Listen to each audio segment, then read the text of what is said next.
Om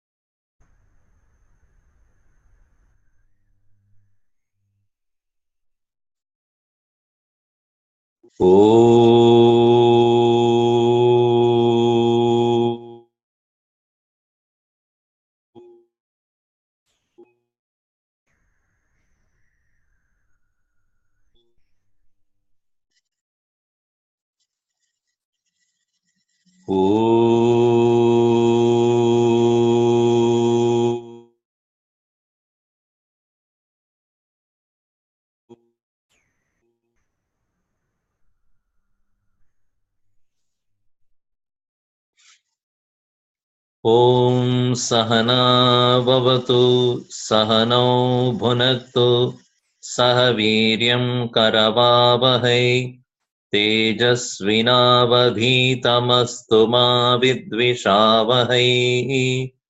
Om Shanti Shanti Shanti. Samasta Jana Kalyane Niratam Karunamayam Namami Chinmayam Devam Sadgurum Brahma Vidwaram. Okay. I think we have seen up to which part? Swamiji, the one on duty, focus on duty. Huh? Focus on duty. That was the last slide. Okay. That we have to start? We saw that one, Swamiji. We completed that. Complete? Slide. Yes. Okay. So in the discussion, so far we have seen Krishna dealt with eternal and ephemeral, about life, about death, about eternality of the soul. And slowly his focus came to what Arjuna should do at the battlefield. And he said, even keeping in mind that you are a soldier, you should not have a doubt about what your duty is. That you should be fulfilling your duty as a soldier. And for a soldier, the war is a great opportunity to express one's valor. And dying for a great cause leads you to heaven. And if you don't use this opportunity, you lose your integrity and turn sinful. And even if you have the right understanding that, or you are feeling that you are going to kill your own kith and kin and your own uncles and cousins, and with that intention or with that feeling of non-violence, even if you are running away from the battlefield, others do not take it in that way. They think that you are afraid of the war ahead, and therefore you are running away due to fear of failure. Therefore, that will be the greatest dishonor for a soldier to live with such kind of a defeatist mentality, and also the dishonor that will come along with. So if you win the war, enjoy the victory. If you die, enjoy heaven. So this is specifically to the soldier, that is for Arjuna. But when we start looking at what we learn from this part of the teachings from Gita, but if we have taken a task in our hand, we have to complete it with utmost sincerity, whatever be the task that one has taken in one's hand. That's very important, because in a world where we are living, excellence always pays. If not today, sometime definitely excellence is recognized. And so the immediate challenges that we may have in our workaday world, or the immediate situations that we may face in the place of work or any other, should not deter us from doing our best. Gurudev always said, do the best, leave the rest. So he is the best example. When he began his teachings, not many people were there to listen to him because nobody knew the value of Gita in their life, or the Upanishads and Vedanta. They never had any opportunity to listen, and they do not know what it's all about. And you might have seen in the movie how much struggle he had in the beginning, where nobody was ready to host him or listen to him.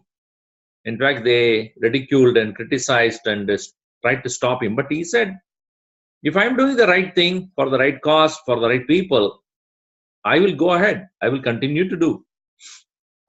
And the rest is history. So this is the case with great people. Once they have taken up something in their hand and they have decided to do it, they will not stop.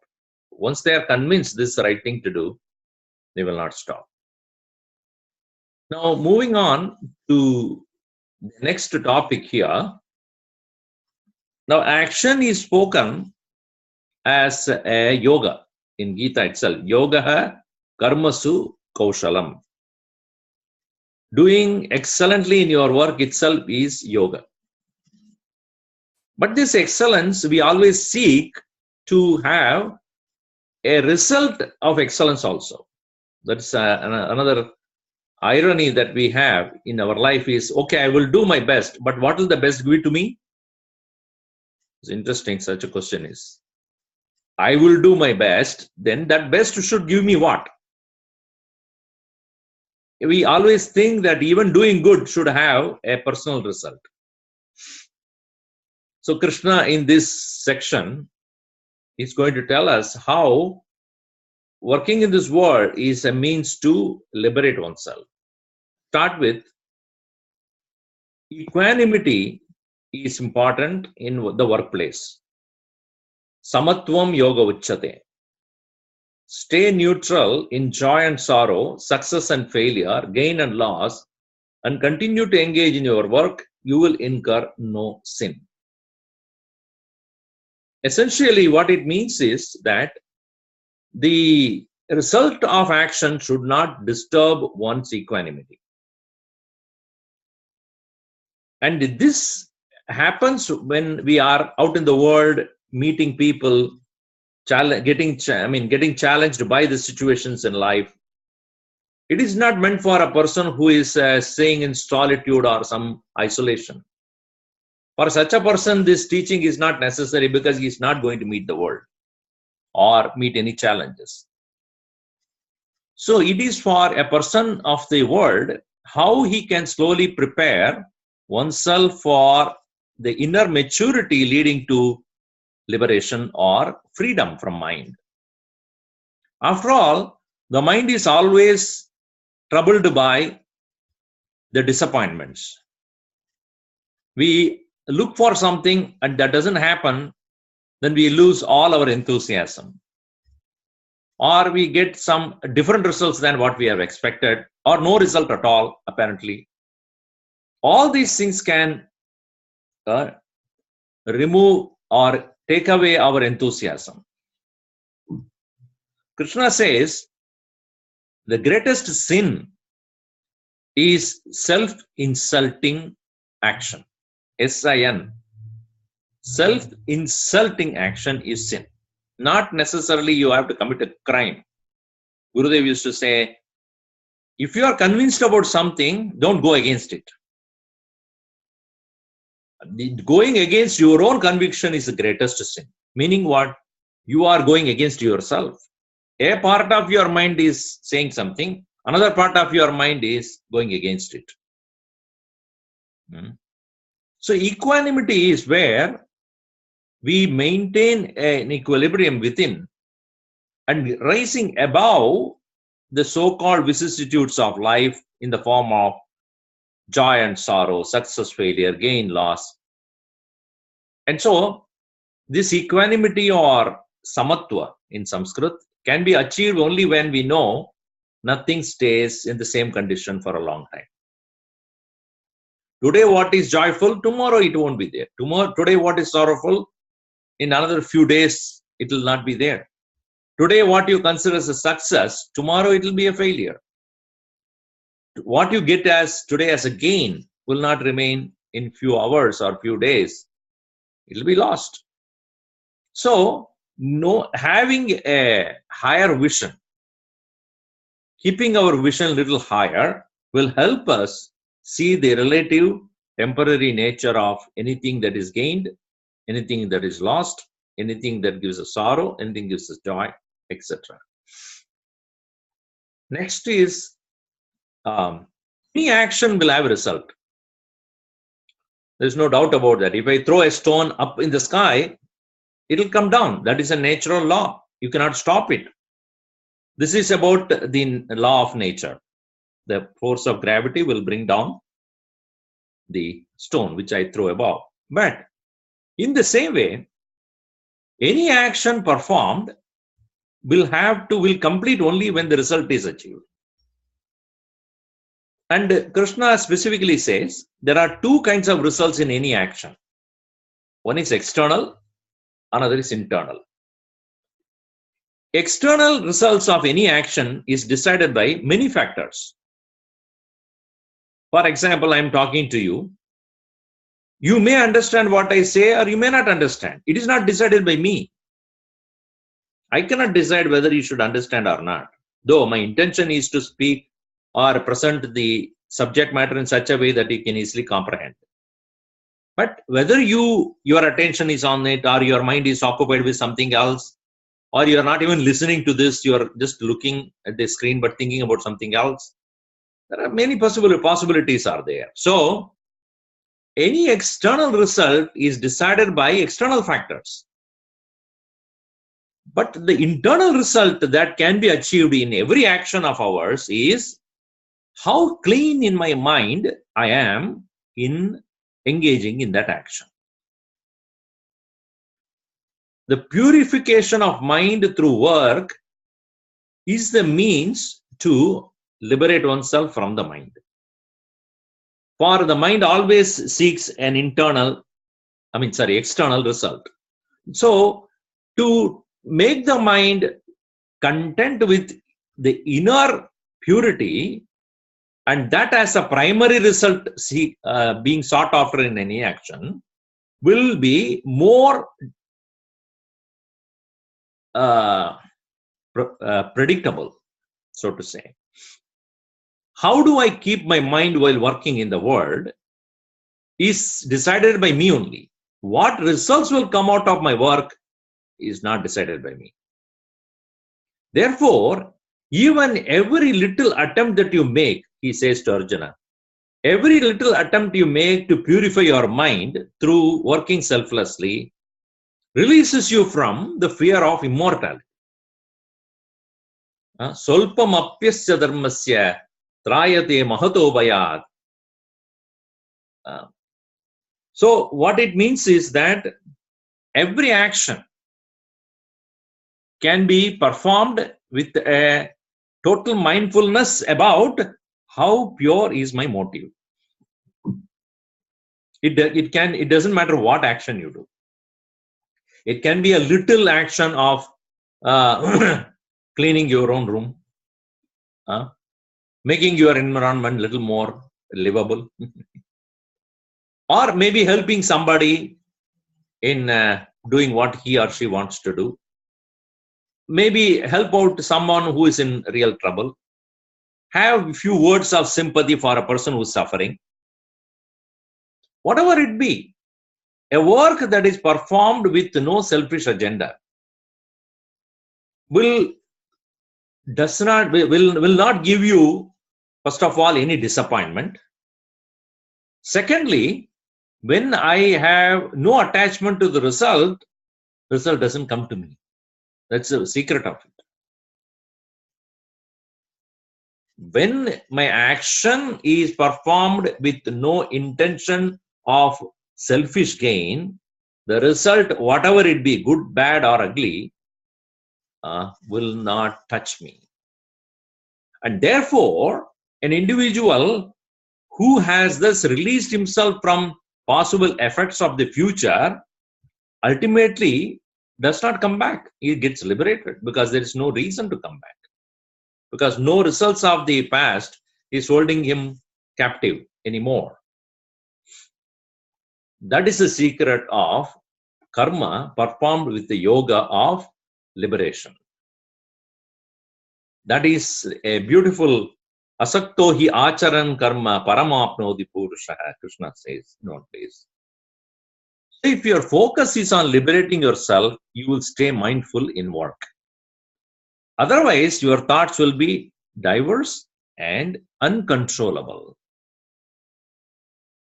Because if your focus is not on the work, mindfully doing whatever best you can, your anxious mind will be thinking about the result, and from the result what you gain, and from there what you do beyond that, and the mind will go in all different directions and will become so uncontrollable.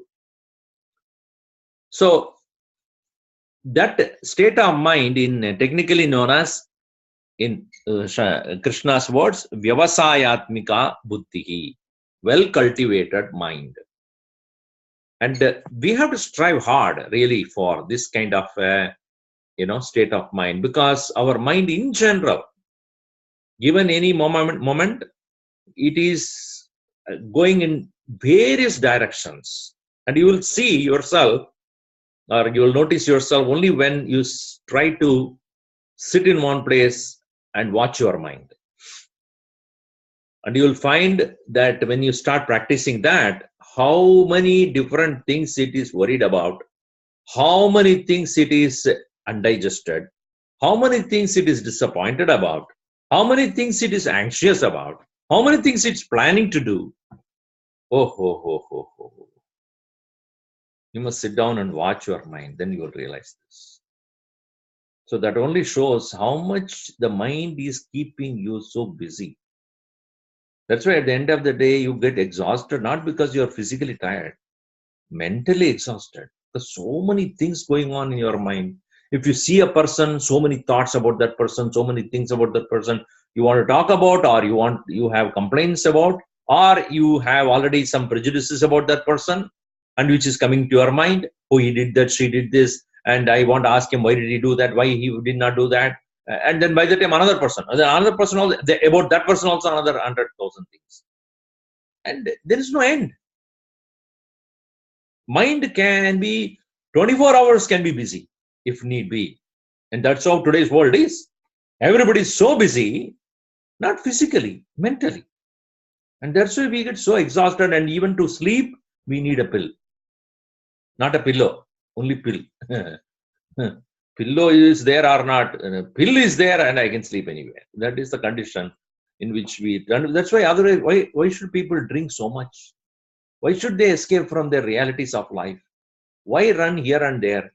It's all because I'm unable to face my own mind. It is so like a rakshasa, like a demon. So Krishna says, you have to liberate yourself from your mind. If that is the case, focus on one thing. Otherwise, if you don't cultivate your mind properly to keep itself focused on one thing, whatever is task at hand, and we think today's world efficiency is doing many things at the same time. And in the process, our efficiency goes down drastically. And we are worried about that also. And therefore, we have to work more number of hours because we did a mistake. When you are working, you are not mindful because your mind is diverse and going in different direction. So you made a mistake. To rectify the mistake, you work more. And so 10 hours or 11 hours, each is work hour, you cannot complete. You need 20 hours to do the complete the job. So, and we also take up so many things in our hand as well to prove to the world that we are best. We are not sure about ourselves. So Krishna says, cultivate this one-pointedness. Vyavasayatmika buddhihi ekeha kurunandana bahushakahi anantascha buddhihi avyavasayinam. Actually, Krishna divides the worldly activities into three types. This is where he introduces the gunas coming into picture. Sattva, Rajas and Tamas. Virtuous, vicious and mixed.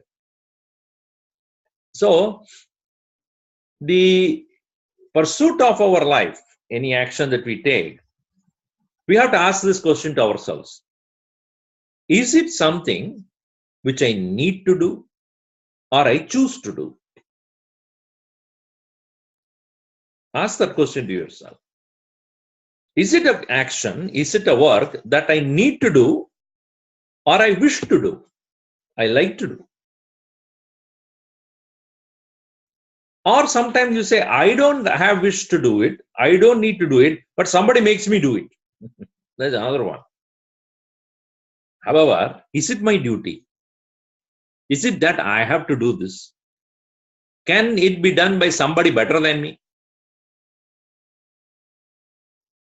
So when you know that a thing, an action has to be done by you and nobody else, then it is what is called kartavya, duty, to be done by you only. When you choose to do it because you like to do it, then it is called kamya. When you do it because you like to do it, even though it is wrong, it is not supposed to be done by you, or it is not good for your progress, then it is called nishiddha, to be avoided. So first and foremost thing that one must give up is what is not supposed to be done by me. You have to make a list of that. What is that which I am doing, which I am not supposed to do? It is not good for my health. It is not good for my mind. It is not the good value that will come out of it. It is not a good thing that is coming out of it. Or I do it because I have a fancy for it. Once you let go of actions that you should not do, there are some gray areas always. I know that. Next one you should take it is, am I doing this because I like to do it even though I need not do it? I enjoy doing it. When you enjoy doing something, no doubt, there's nothing wrong in doing what you like to do, fine. But ask this question at that time, am I compromising which I need to do while doing this? While engaging in an action which I have a fancy or I like to do, nothing wrong in that actually. But is it in place of what I'm supposed to do? If that is the case, finish what you're supposed to do and then do what you like to do.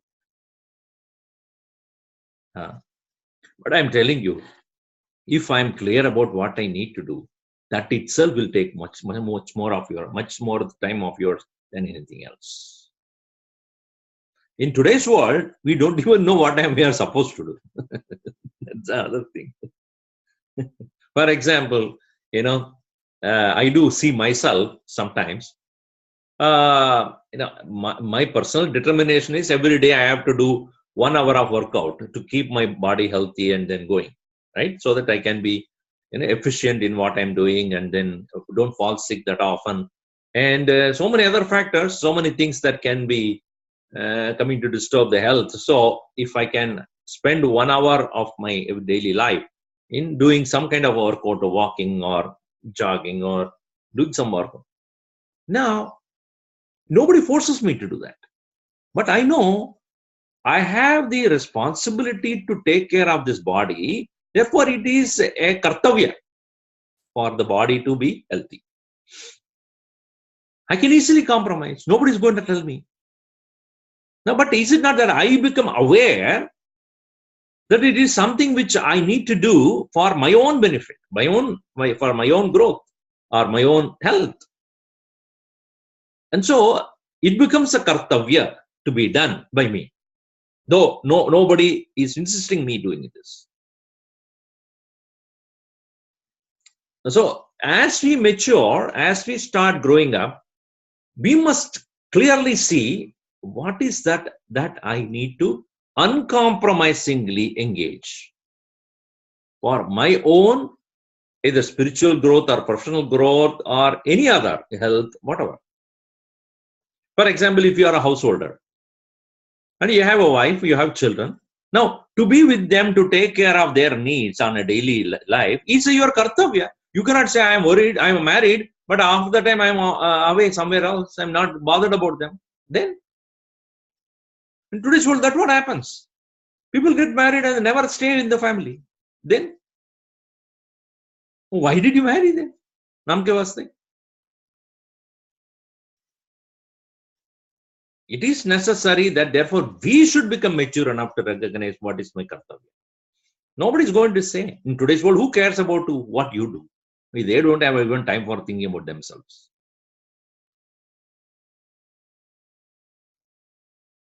So virtuous, when you say, it is something which I am honest about. Vicious, when you say, it is not actually vicious, does not mean anything wrong. Vicious means mind's fancy. And so here Krishna says, stir firm on in equanimity, being virtuous and selfless. That should be your criteria. This is the most important verse following one, which is Krishna makes it. You have the right only to work, not the results. Do not become an agent of results and do not incline to remain inactive. This is a very famous verse, as you all know. Karmani eva adhikaraha te ma paleshu ma karma phala heturbuhu ma te sangaha astu akarmani. First and foremost thing is, who chooses what work you should do? As you become a professional, as you become an independent individual, you decide your work, what I want to do. I have told you earlier also the difference between kriya and karma, activity or action and work. Action is what the body does, work is what mind makes the body do. Walking is an action, not a work. You understand that? Sleep is an action, not a work. Eating is an action, not a work. Breathing is an action, not a work. Work, when you say, there is an intention, a purpose. Purpose which is to be accomplished through that action, which involves you as well as the world outside. For example, cooking is a work. Eating is not a work. You must recognize the distinction between these two. Cooking is a work because you are doing with a particular purpose in mind. I'm working on eating. Eating is not a work. Eating is an action, an activity.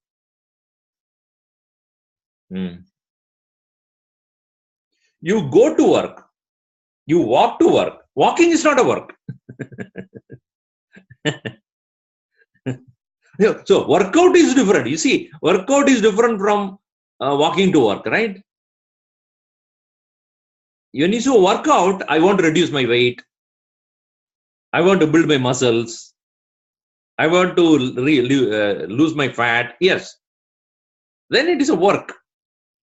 But walking to your workplace, it can be a work or a workout only when if you say, I can go by my car, I can go by biking, or I can go by a train, but I walk. Why? I want to make sure that is my workout. Then it's a work. So, when you are choosing to work, you must be clear about the purpose. And Krishna says, Karmani eva adhikaraha te. Te adhikaraha karmani. Your responsibility, choice, or you are fit only to do the work. And he says, the result is not decided by you. You cannot choose the results. You cannot decide the results. Therefore, if you have become so worried and anxious about the result of the work, then you become an agent of the results. Agent of the results means you will be conditioned, controlled, and bothered by the results that you get out of the work. Now, in this context, you must be very clear that Krishna doesn't say never think about the result while planning for work. Nobody can do that. If you are planning for a work, you must always think about the result. But he says, while working, don't keep your mind on the results. Do your 100%, give your 100% to the work and keep your mind away from anxiety about the results. If you have done your best, even if the result does not come the way you want, don't worry about it. Oh, if I am not going to get the results I want, why should I work? That's also not right. That's what he says. Don't incline to remain inactive. This also one should recognize. If one says that anyway, I cannot decide the results of my work, why should I work? That is what Arjuna was about to ask. If I am not sure about the end of the war, why should I even fight? No choice, Arjuna. You have to fight. Because it is your work. It is your duty to do that.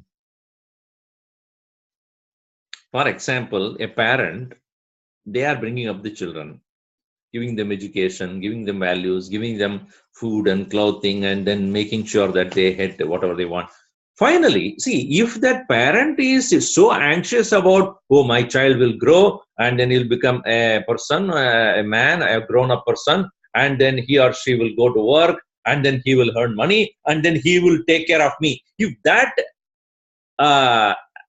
expectation is there in the mind of the parent, even while they are making the child grow, while the child is growing, they are anxious. Will that fellow ever will come even look at me? After I give him all education, etc., will he ever even look at me or come back to me? So then you are not actually doing the parenting.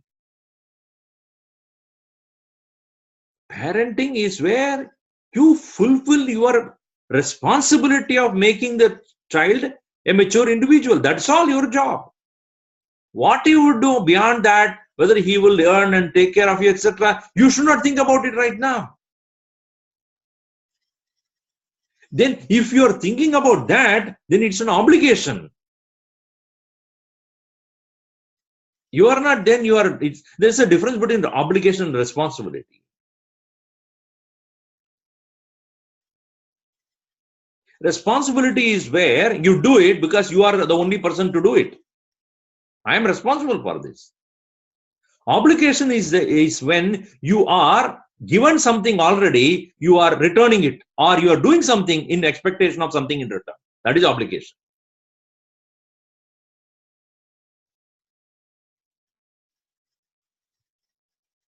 So work should be not an obligation. Work should be a responsibility. If it is an obligation, there is always a disappointment, because you may do it with an intention to get something out of that. Oh, I am doing so that somebody will recognize, and in return, I will get something out of it. If not today, tomorrow, day after. Or somebody has already gave me something as XYZ. Therefore, I am obliged to engage in that action. That is also not a work then, not a responsibility.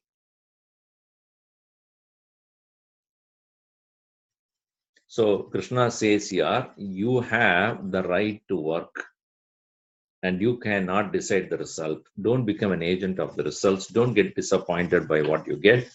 But at the same time, since you cannot decide the result, do not become inactive. Become united with the path of knowledge. Without wisdom, life is pitiable. Kripana palahetava. So knowledge sustains and supports the correct attitude in work. So as you are progressing in your life, as you engage yourself in various kind of activities, continuously pursue the correct knowledge as well. For knowledge alone can finally bring an end to action. Every action ends in correct understanding of no more I need to do it. For example, at the end of the day, when you are ready to retire and go to sleep, what makes you sleep? I'm tired, I'm sleeping is one thing. I realize that that's all I need to do today. Tomorrow onwards, I will take whatever needs to be done. Today, that's enough. So that decision, who takes? If you can't take the decision, the body will take the decision. Body will become so tired, you will become incapable of working. You at that some point of time say, that's done for the day, close the shop. See, if there is a shopkeeper who has kept the door open for the customers to come, at some point of time, he said closed hours, right? Why? That's all enough for the day. I'm done. My business is closed as of today because I'm done with the day's work. You can keep 24 hours open also. If you're greedy, you can keep 24 hours open, but that is not the efficient way of working. The next to 24 hours, you cannot work. That's all it is. So just like you shut the doors of your shop knowing that that is the end of the day of the work, so should be mind should decide that's the end of my work today. It should not become out of tiredness. And today's world, that is the problem with people. They keep on working and working and working. They don't know when to stop until the body gives up. And it leads to a lot of disease and sickness, and not only physical, it's more mental. 9 o'clock, done. I'm done for the day. End of the day, and world, I'm quitting the world today. That's it. Let whatever happens to the world, let it happen. I'm done with it. So knowledge is that which makes you realize and see clearly the limitation of work. That much is alone can be done by the work, not beyond. Which action really gives you happiness? You tell me. Can the action ever lead you to happiness? Action only fulfills certain things. Out of, say, for it is like, I give you $10, or I'll give you $1,000. With that $1,000, are you happy? You are not, really speaking. I'll tell you why. Because if that $1,000 are not usable by you, are you be happy? Will you be happy with that money?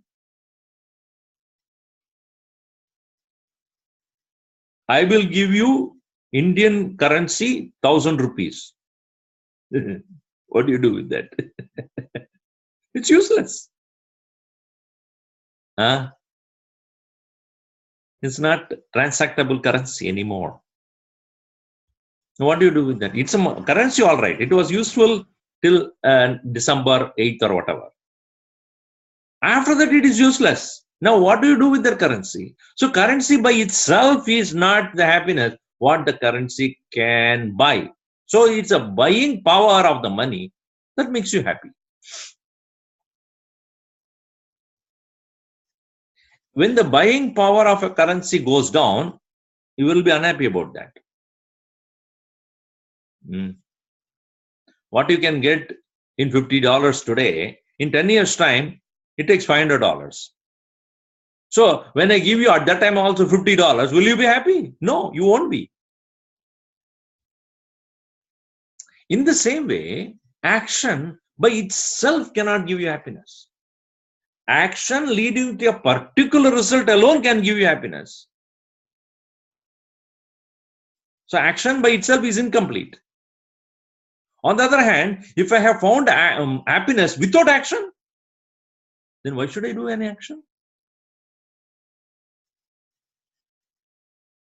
If happiness is your goal and I can show you the way without doing an action, will you go for it or not? That is called wisdom. So Krishna brings in a new subject matter here. Arjuna realized that action has a particular end, the end being result. The result should be matching to what you seek.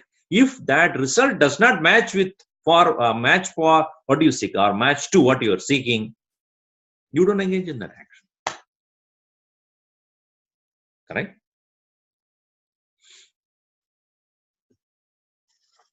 So now you see, this is another interesting thing Krishna brings in. We think objects in the world can give me happiness. That's the first mistake. And since work gives me money, money can get me objects. Objects have happiness. Therefore, I am interested in work. This is how every logic goes. That's a Maslow's theory. The basic needs of the people have to be met. Food, clothing, and shelter. And so, if money can give me food, clothing, and shelter, money becomes important. And money can be got only in a work. Therefore, work is become important. The presupposition is objects can give me happiness. So in this section, Krishna says how we are so mindlessly seeking objects with the presupposition that objects can add to my happiness. So first one is thinking about object of pleasure. This is where the ladder of fall, where we are falling or faulting, where we are falling down from our pristine state of inherent happiness to a miserable existence where we are right now.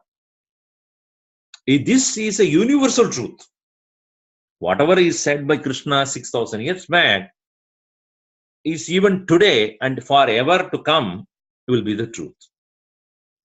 That's why it's called Sanatana Dharma, eternal reality, eternal truth. That the presupposition or misunderstanding that objects can give me pleasure. So therefore, our mind is very often seen preoccupied with objects of pleasure. It can be person, it can be places, it can be objects, it can be power, it can be wealth, it can be whatever. Object, when I say, it includes everything that is other than you. Objects can give me pleasure. This is the first step where we start falling down. Once you start thinking about an object of pleasure again and again and again and again, next one happens, attachment.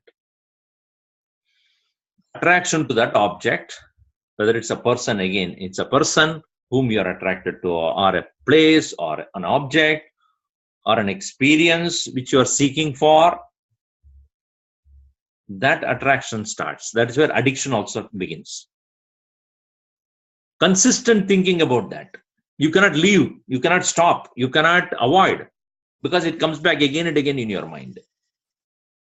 I wish I had it. I wish I go there. I wish I had that experience. And so slowly that takes priority in your life. Earlier it was not, now it has become priority of your life. It becomes a part and parcel of your daily life. Earlier it was not. You were happy without that also. Now you can't.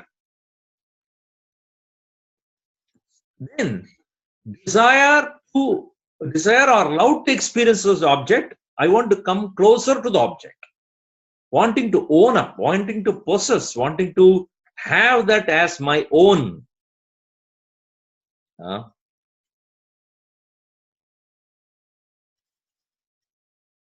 I cannot let go of that object of pleasure at any cost. It becomes a great affinity, infatuation, so to say.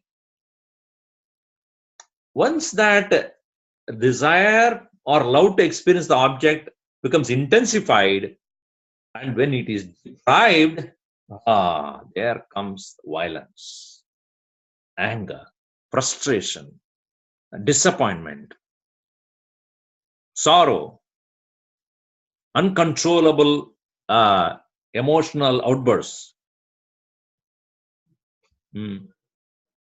Just cannot stop. Mind has become so violent.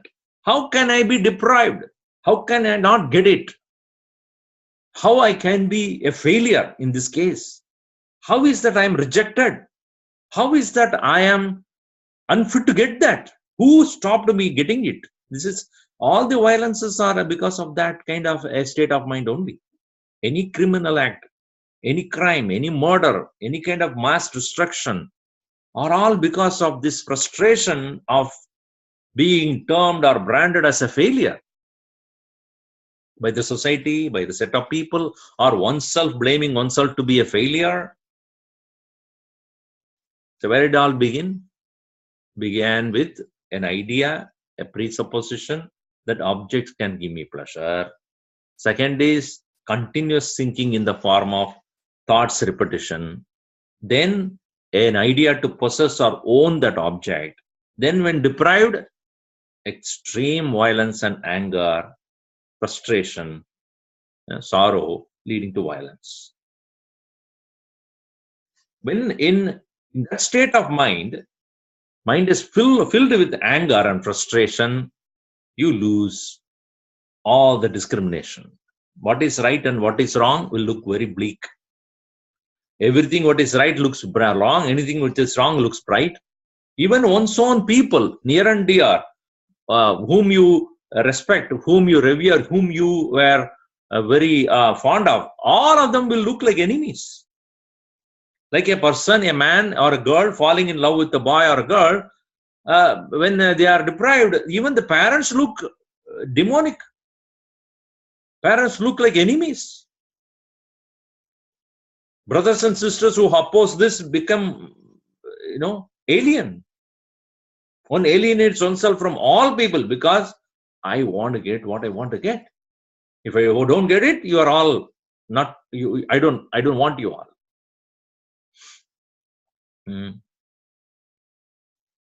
So the delusion leads you to absence of correct thinking in the form of absence of discrimination.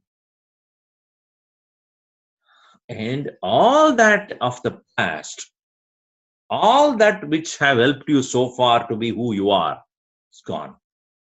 Failure of memory. You don't remember what you have done, what is your status. And even people who are CEOs and politically powerful people, once they have become greedy or once they have become lusty, etc., they lose their self-integrity. They lose their self-respect. They lose their honesty, sincerity, truthfulness. All those things are gone. Why? Because that total preoccupation of the mind with the object of pleasure which has been deprived, leading to loss of wisdom and understanding.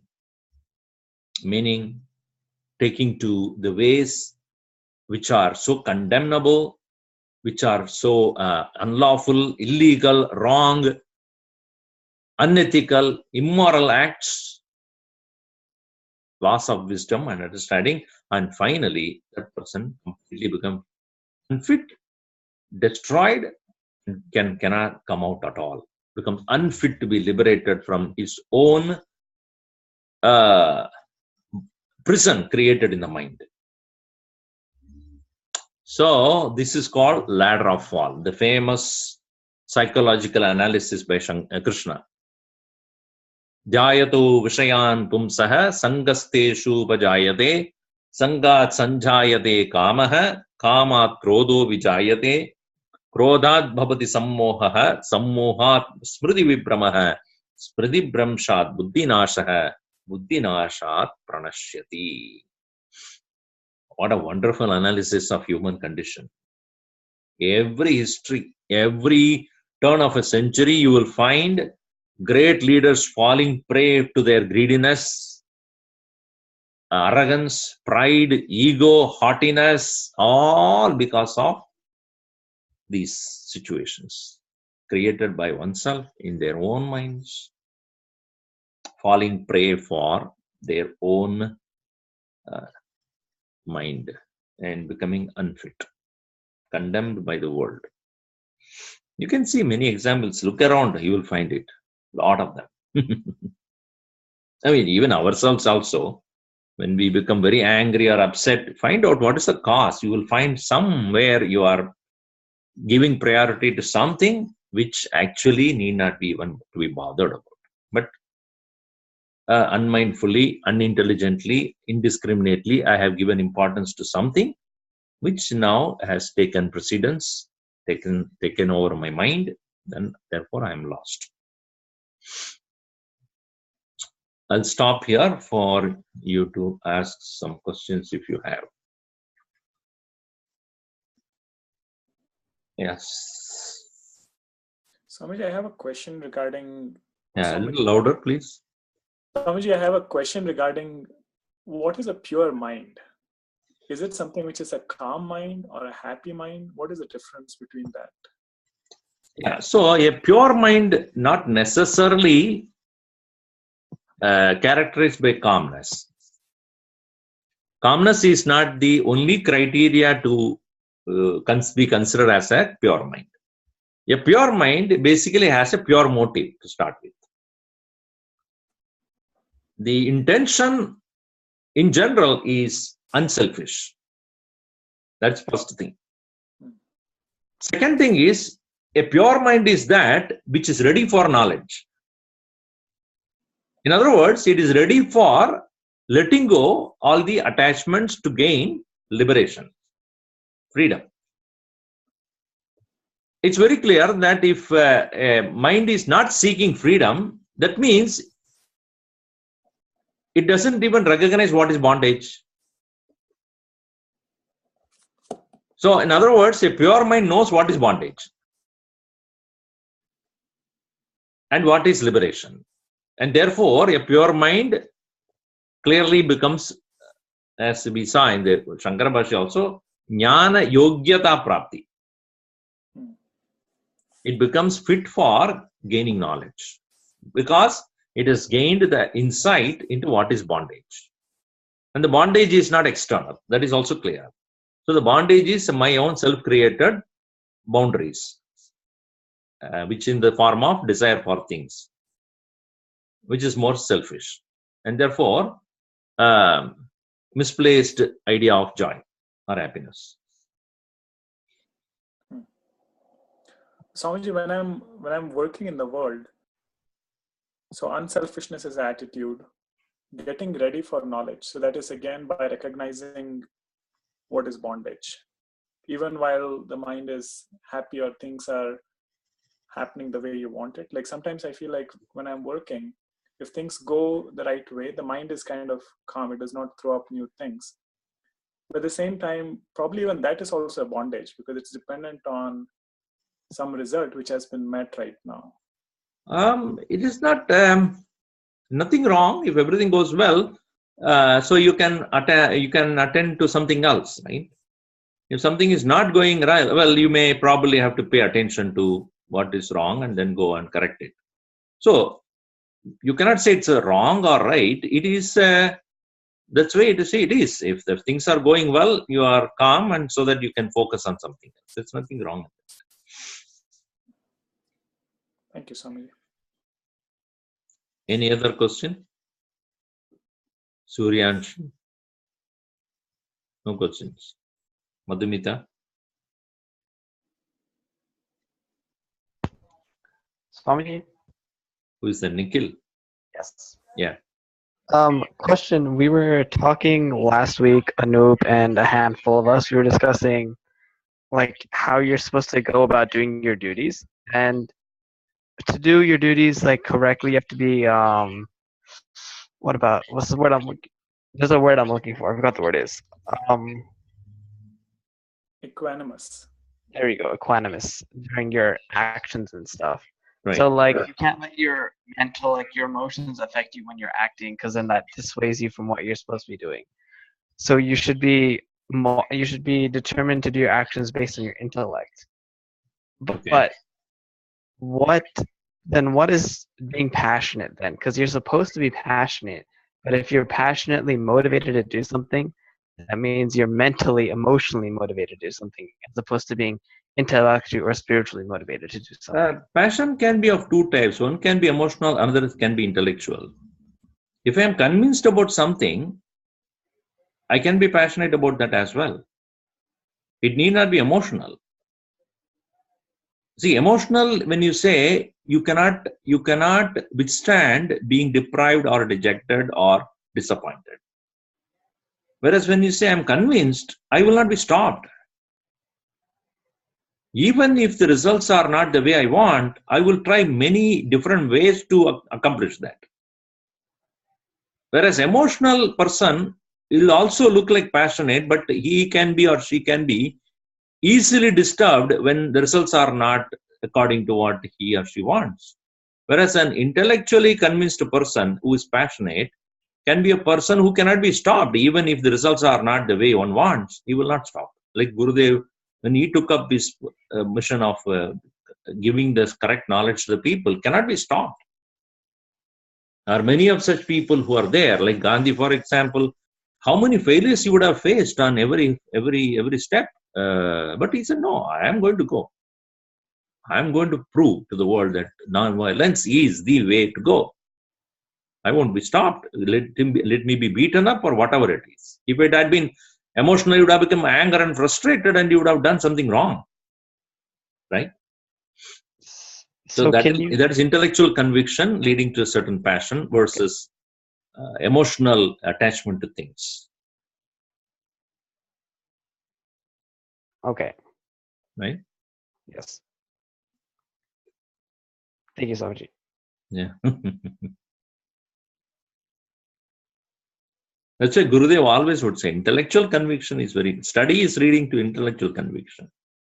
See, what happens is if you are fancied by a guru or a person, many people get fancied by these things. Oh, I want to be like that person. That is emotional. Whereas what makes that person great is his understanding, his knowledge, his wisdom, his study, his insight. So I should get that insight.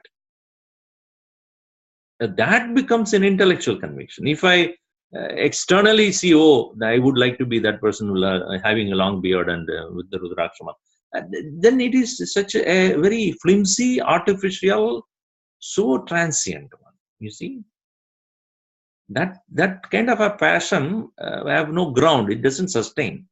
Easily, it's very vulnerable. Whereas a person recognizes, so what makes that person great is his depth of understanding, his correct understanding or knowledge. Then I should get that vision. Then one cannot be stopped because then one is not imitating anybody. Swamiji, then what is the difference between conviction and passion, and intellectual passion and conviction? Yeah, intellectual conviction leads to the passion. So are they synonymous in a sense? Not synonymous. This conviction cannot happen suddenly, right? Yeah. So conviction happens slowly over a period of time. One becomes doubtless. What is conviction, after all, is where one has no more doubt about it. Yes, I am sure about this, and there is no doubt. And that is the conviction.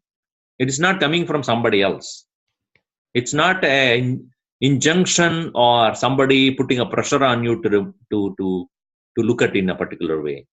It is my own outlook has changed. My doubts are cleared, and I have thought about it, and I know it is right. Not because somebody said it so. So intellectual conviction is a steady progress based upon understanding. Brick by brick it happens.